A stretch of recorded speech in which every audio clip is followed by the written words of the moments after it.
Hi, I'm Stefan from EBC Brakes, and today on episode 3 of EBC's Ultimate Fiesta build we will be installing one of our Apollo Balance Big Brake kits. All components within this kit are designed, manufactured and tested here in the UK. As well as this, we'll be installing an Eibach Pro-Spacer Kit. We decided to opt for the 330mm balanced kit due to a massive increase in power, but there's more to come on that soon. So let's take a look at what these kits include.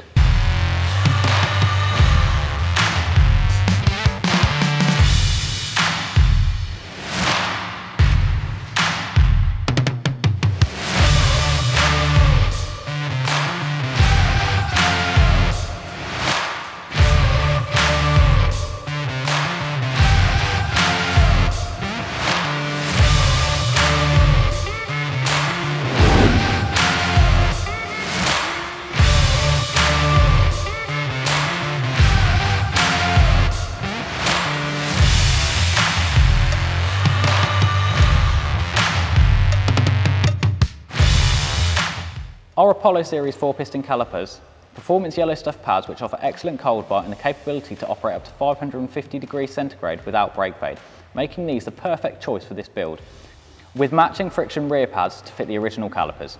Also included are our fully floating oversized discs for the front, braided brake lines for the front and rear, ensuring a totally balanced brake upgrade that delivers maximum braking performance. Our Apollo calipers have not only been designed in the UK, but they are cast, machined and painted here at EBC. The impressive results of these upgrades are increased balance, handling and braking in all performance driving situations.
So that's it for episode 3 of EBC's Ultimate Fiesta build. We've fitted our Apollo Balance Big Brake Kit, some Eibach spacers, and now we're just going to head out for a test drive and bed in the brakes. We'll see you all in episode 4.